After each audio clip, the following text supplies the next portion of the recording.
Hello，大家好，我係 Ivan 啊。今日過到嚟尖沙咀 K11呢一邊啦，就唔係行 K11 Musea嘅，其實係預備咧準備乾近隔離呢一間酒店。喺 K11 Musea旁邊呢，有個出入口咧，可以直接行到去呢一間酒店麗晶酒店入邊嘅。今日呢，其實我係 book 咗麗晶酒店嘅自助晚餐嘅。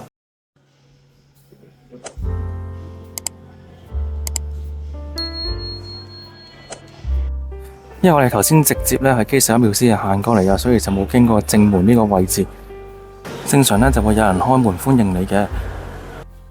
相信有留意開香港嘅一啲自助餐嘅觀眾呢，都會知道呢麗晶酒店佢嘅自助餐係非常之受歡迎嘅。自從呢啱啱22年嘅12月開始 soft opening 之後呢，一直都係長期爆滿㗎。咁我今晚呢一餐飯都係經佢哋官網預約啦。官網可以俾大家預約嚟緊3個月嘅 booking 啦，咁但係你就真係要 mon 住呢，佢係每個月1號呢就會開放預約，你要喺每個月1號開始 book 嘅。以個今餐為例啦，6月尾去食飯呢，其實係4月1號嘅10點鐘就要登入網站度預約噶啦。大約11點零鐘開始呢，啲時間呢就會 time slot 剩翻好少啦，然後大概去到中午12點呢就冇晒位噶啦。我見到網上呢有一啲嘅教學教大家 walk in 去試下等位嘅，咁我就覺得呢唔係太建議啦，除非你真係一位起2位止，甚至呢喺尖沙咀附近返工啊，每日都經過 K11個位嘅，咁你就不妨可以試下 walk in 去睇睇有冇位候補到啦。自助餐位置好易認嘅啫，入咗嚟之後呢，沿住大堂一路行向維港景色呢一邊呢，就會望到左手邊有條樓梯噶啦。餐廳位置呢，就係喺左手邊樓梯呢個位置向下行，沿住樓梯向下呢，呢個望住維港景色嘅位置呢，就係我哋今晚食自助餐嘅位置啦。麗晶酒店呢，喺好耐以前呢，就係叫麗晶酒店呢個名噶啦，咁之後呢，就改咗名叫做洲際酒店，咁最近翻新完啦，又重新改翻叫做麗晶酒店呢個名，因為潮流興復古啊嘛。我知道好多咧 YouTuber 過嚟拍麗晶酒店嘅自助餐咧，都中意用周星馳嘅嗰套電影咧嘅一個畫面咧做開場白嘅，咁所以咧我今日就唔會用嗰段片段嘅。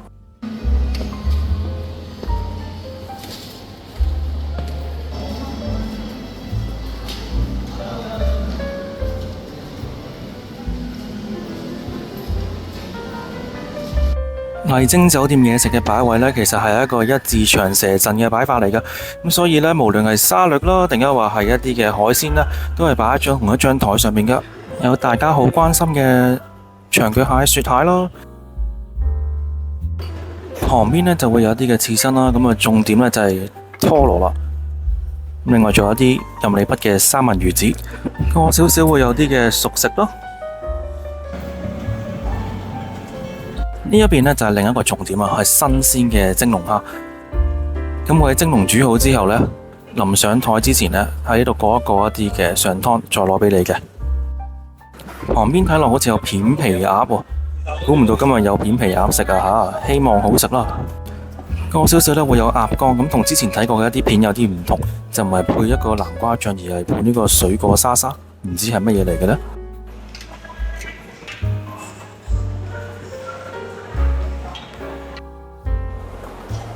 見到有呢一個嘅鵝掌啦，後邊呢仲有一啲嘅鮑魚、瑤柱等等嘅。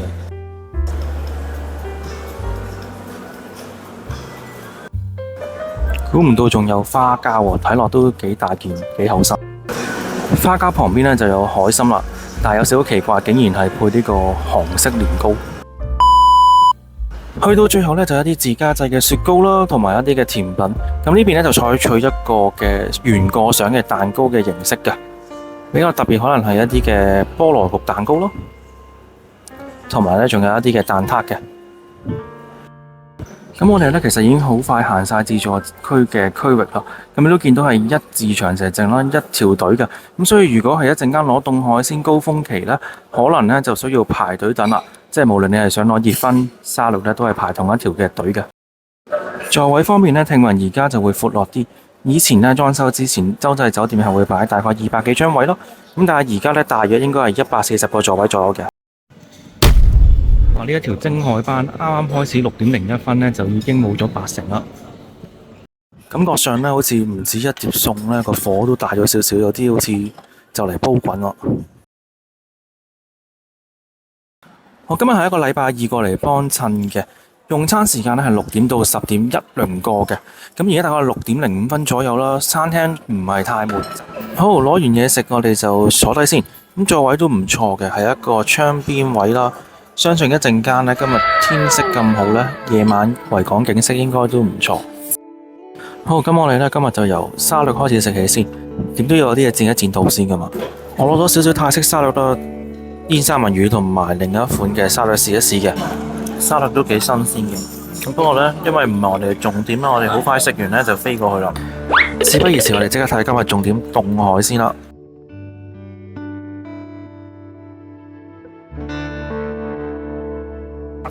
呢隻蟹腳就睇落唔錯啦，拆開睇睇先。睇睇個蟹腳先。我呢個蟹腳咧較為普通少少，佢有鮮味嘅，但係真係唔係好夠蟹味。食完蟹腳之後呢，我哋而家就試一試個青口啦。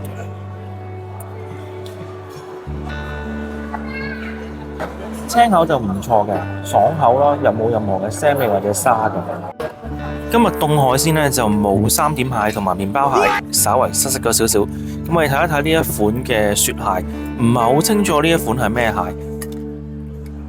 不過睇落呢，就冇任何嘅膏啦，得肉嘅啫。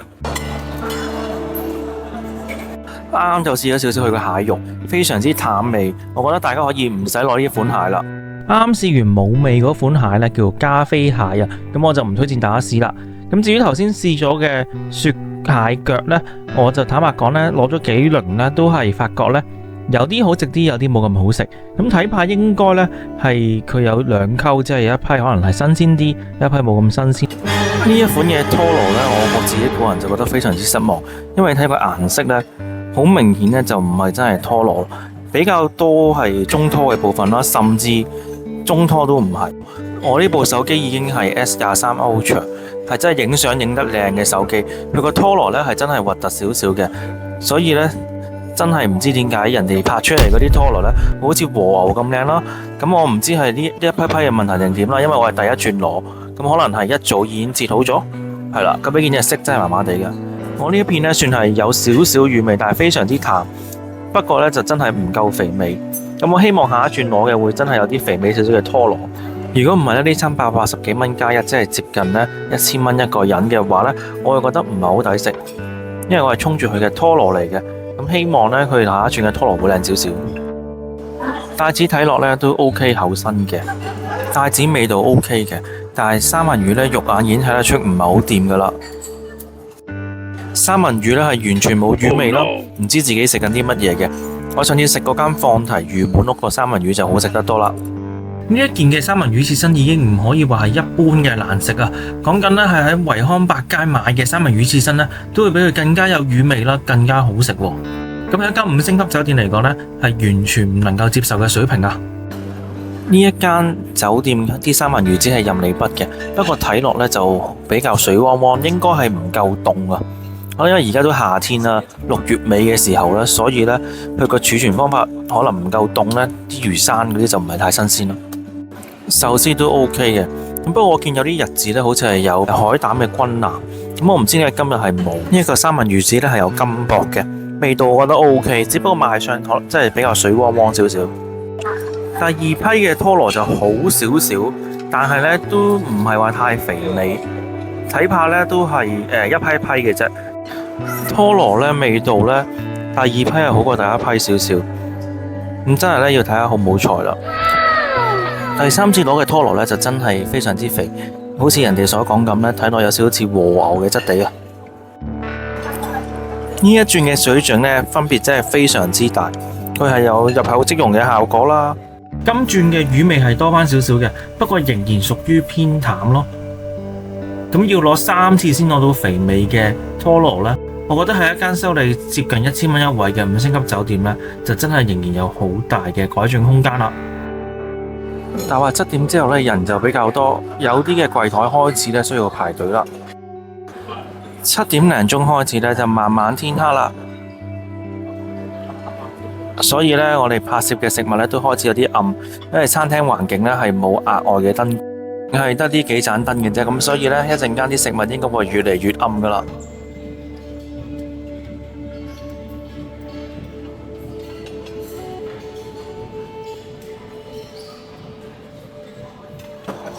佢哋預先咧挖空咗龍蝦嘅一啲內臟啦，然後呢個位置有一隻剝咗殼嘅龍蝦鉗就攝喺呢個位置嘅。咁你可以揀半隻或者一隻咁樣上嘅。我哋睇睇呢件龍蝦肉先，睇落都好嫩滑啦。呢一個龍蝦呢，我覺得佢呢龍蝦味淡咗少少，佢係肉質唔錯嘅，因為始終係蒸出嚟啊嘛。咁但係除此之外呢，龍蝦味淡咗啲咯，同埋呢時不時呢某一啲仲會有少少腥味添。我覺得呢就冇人哋之前拍片講到咁犀利咁好食啦。呢一兜呢已經係熱燻嚟㗎啦。旁邊呢，呢一個係一個三文魚啦，呢一個呢就係一個海鮮焗薯啊。呢一款呢叫韓式嘅珍寶蜆。另外呢，就係今日呢一款嘅羊架，咁比較可惜少少呢款係泰式嘅羊架啦，預先整定喺一個鐵鑊度嘅，咁所以我預咗佢慶住呢應該比較鞋，就唔似得話早2個月有人拍過呢係新鮮好嫩嘅成排嘅羊架嚟嘅。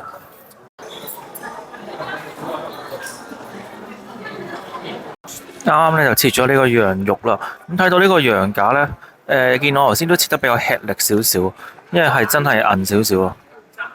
呢一款泰式羊架呢，係有少少香料辣嘅羊架嚟嘅，所以呢就唔係普通焗羊架。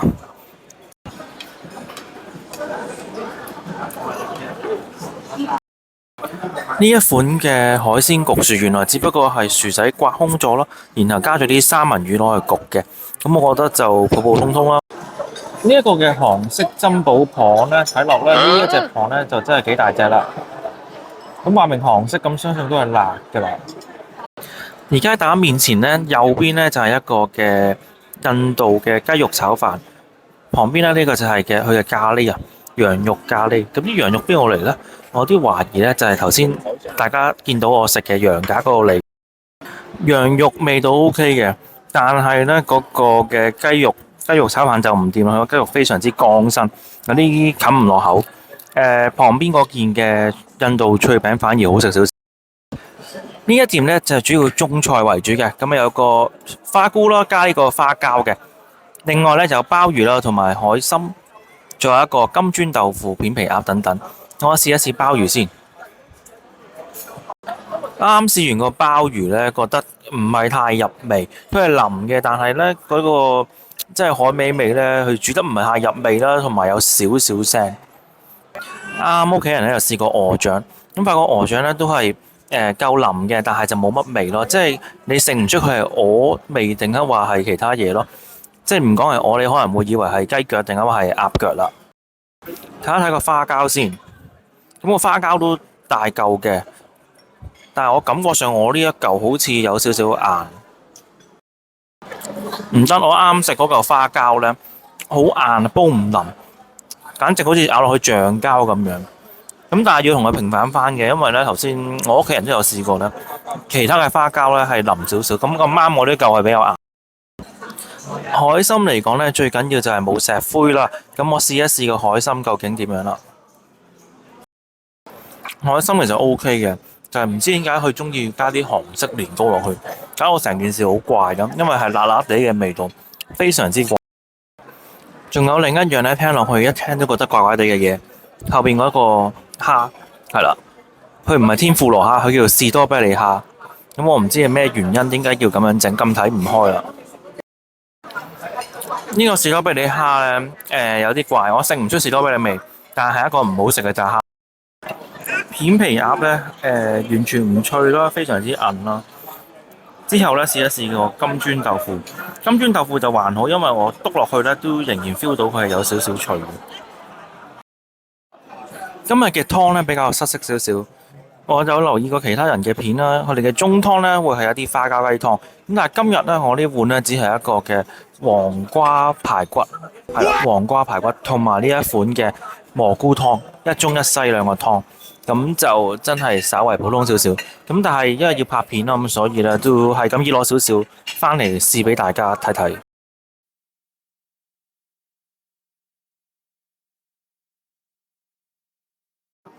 呢一個蘑菇湯我覺得唔錯，呢個忌廉雜菌湯呢味道唔錯，因為真係落咗真材實料去整嘅。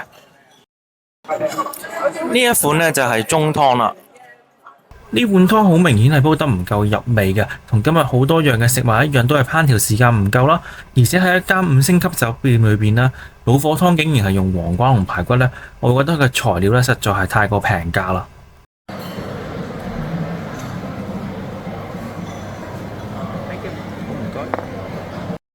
之後呢，就試一試呢一款嘅鴨肝啦，咁同之前嘅參考有少少改動啦，而家就唔係配南瓜醬噶啦。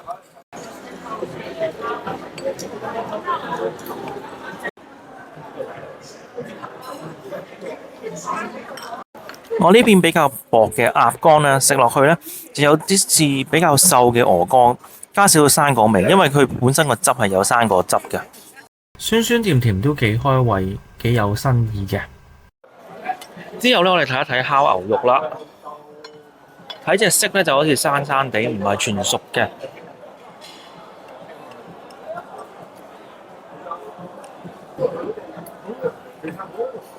呢個切嘅過程呢，就知有少少韌啦，感覺上呢，筋位好似比較多。大家睇睇白色呢就係啦。睇翻呢，佢哋牌呢，呢一款係一個阿根廷嘅西冷嚟嘅，阿根廷西冷。呢一個牛肉呢，我覺得冇乜牛味啊，而且筋位比較多，就普普通通，唔係太推薦。差不多1000蚊一位嘅自助餐啦，只係包一杯嘅餐飲。咁我哋睇到呢度呢，就係一款港式凍奶茶同埋另一個嘅凍檸蜜啦。中間有個小插曲呢，就係凍檸蜜佢又話蜜糖呢唔係太溶到，所以唔係好建議。咁啊叫我哋嗌凍檸水，再俾啱蜜糖我哋。咁我哋呢就問佢話：咁可唔可以攞一杯熱水，等我哋可以將個蜜糖容易啲攪溶啊？咁點知職員呢就同我哋講話，一杯檸蜜加杯熱水呢，就當2杯飲品噶咯喎，就唔肯俾我哋。係啦，咁啊有少少奇怪。咁我哋呢覺得佢嘅服務呢就好大改善空間啦。因為我哋有幫襯過其他5星級酒店啦，譬如曾經幫襯過中環嗰間文華啦，都有試過話嗌咗檸蜜呢，蜜糖唔溶嘅情況。咁當時職員係即刻同我哋道歉添，我都覺得有啲誇張。咁啊，然後拎入廚房幫我哋整翻溶嘅蜜糖先俾我哋，而唔係好似今日呢一間港半餐廳咁樣講呢，直接就話做唔到啦。我哋問佢攞多杯熱水，咁佢都話唔肯要計一杯餐飲。我已經試過大部分嘅熱分啦，終於呢就去到食甜品嘅部分。一切落去呢，就知道呢個菠蘿反烤蛋糕有少少硬啦。咁望真啲呢，佢應該呢就唔係真係一個蛋糕，而係類似麵包嘅質地啊，所以整出嚟咧係唔夠軟綿啦，唔係真係傳統嘅菠蘿蛋糕。旁邊呢一嚿呢係巴斯克芝士蛋糕。呢一個巴斯克芝士蛋糕呢非常之軟綿啊，我覺得呢個幾好食。呢一個原個蛋糕非常之吸引啊，叫做特濃朱古力蛋糕，要問酒店職員呢幫你攞嘅。睇落呢面頭鋪咗好多麥提沙啦，另外仲有幾層嘅朱古力啊。佢呢個蛋糕比頭先個菠蘿蛋糕更加好食，因為蛋糕部分呢係比較軟綿啊，係食到佢係濕潤嘅，而且朱古力味都非常之濃。咁中意食朱古力嘅觀眾就唔可以錯過啦。之後呢，就試一試呢一件嘅葡撻啦。呢件葡撻呢，咬落去呢就唔錯嘅，幾多層次下。咁我覺得甜品嚟講呢，葡撻算幾好食噶啦。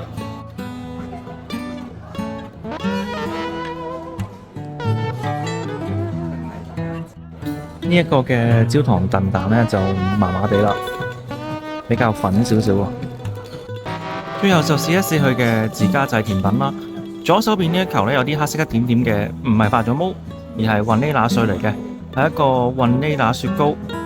佢話係馬達加斯加嘅雲呢拿整嘅喎。咁當然我就唔會食得出大陸嘅雲呢拿同馬達加斯加嘅雲呢拿嘅分別啦。咁右手邊呢一球呢，就係港式奶茶雪糕，雲呢拿味嘅雪糕呢，我覺得唔錯嘅。咁我哋可以試埋旁邊嗰個奶茶先，奶茶味都試咗啦，佢的而且確係有奶茶味嘅。咁不過呢，奶茶味可以重少少咯，稍為嫌佢有少少淡一滯。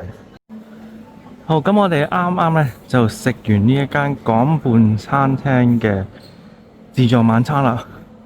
咁我就想講一講我嘅感想啦。坦白講呢，真係比較失望少少。首先講下食物嘅味道啦。講真，我覺得全餐飯呢最好食呢會係甜品嗰邊呢，甜品嘅巴斯克芝士蛋糕同埋個葡撻。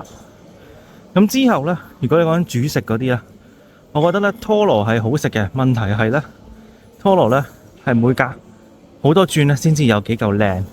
咁你見到我第一轉落嗰啲呢係真係非常非常之核突㗎。除咗拖羅之外呢，龍蝦都 OK 嘅，龍蝦都 OK 嘅。咁但係真係除咗我講嘅呢幾樣嘢之外呢，就真係冇乜邊一樣話特別出眾啦。比起呢啱啱開幕嘅時候，好多人讚佢啦，好多人話好食呢，我就覺得今餐呢真係唔係好覺。唔知係食物嘅水準下降咗啊，定一話係因為今日係一個 weekday 同週末餐牌係會有啲唔同咯。咁我哋見到啲食材都有少少單歸嘅，譬如係呢平時有嘅花膠雞湯啦，今日呢就變咗一個黃瓜排骨湯。4位嘅成人呢埋單接近4000蚊港幣，而呢個價錢嚟講呢，我覺得真係港半餐廳可以做得再好啲咯。咁頭先都提過佢服務方面嘅問題啦，咁我而家就唔再重複啦。雖然嚴格嚟講，麗晶酒店目前呢仍然係 soft opening 嘅階段啦，咁但係自助餐港半餐廳呢都開咗6個月以上噶啦，由12月開到而家6月尾噶啦。咁所以呢，佢嘅水準呢，尤其是服務水平呢，我覺得就真係有好大嘅進步空間。本來係諗住1年1次慶祝一啲特別日子呢，所以先至幫襯港半餐廳嘅。點知食物嘅質素呢，實在同想像中有太大嘅落差啦。我而家係講緊同價位嘅酒店自助餐相比，即係 JW 萬豪酒店啦，又或者 Hotel Icon。咁嗰幾間嘅酒店呢，都各自有唔同嘅缺點啦。但係總括嚟講，食物質素呢，真係好過呢一間麗晶酒店非常之多㗎。呢一餐飯呢，佢好多嘅菜式，你會覺得大廚好似冇真係認真諗過一啲菜式，譬如係海參啦，同埋嗰個珍寶蚌啦，佢竟然都係用一個所謂嘅韓式嘅煮法啦，即係攞啲辣汁落去咯，其實係同落黑椒差唔多咯。咁即係一啲食材係冇咁新鮮，你先至會咁做㗎。你菜式款式已經唔係多㗎啦，但係烹調方式竟然係咁相似，俾人個感覺呢，就係好似根本冇用心去思考過啲菜式咯。系統咧喺第2日 send 咗一封嘅電郵出嚟啦，問翻大家去麗晶酒店嘅體驗咯。咁我亦都有填到 feedback， 酒店咧好快就已經接觸咗我，去了解一下我當日用餐嘅體驗啦。我喺電話裏邊咧就講得客氣少少，主要都係提下三文魚冇魚味啦，花膠煮嘅時間唔夠耐啦，所以唔夠入味唔夠腍啦。鵝掌就夠腍啦，不過食唔到鵝味咯。你話係雞腳鴨腳我都可能會相信嘅，對方都有話佢會試一試啲食物係唔係真係差咗，咁如果係嘅話就會同廚房嗰邊反映翻嘅。所以如果有觀眾7月會去港半餐廳度食佢嘅自助晚餐嘅話呢，不妨呢可以食完之後喺下邊留言話我聽，究竟有冇改善啦。咁如果係打算去幫襯呢間餐廳嘅觀眾嘅話呢，就你諗你啦，究竟值唔值得幫襯呢間港半餐廳呢？差唔多1000蚊一位，但係食物質素普通，雖然係有個好靚嘅維港景色，咁但係行前幾步喺星光大道唔使俾1000蚊都有得睇嘅喎，我就應該冇下次啦。今日時間差唔多，如果大家都中意睇多啲呢一類型嘅真實食評嘅話，就記得 follow 我嘅頻道啦。我哋下次見，拜拜。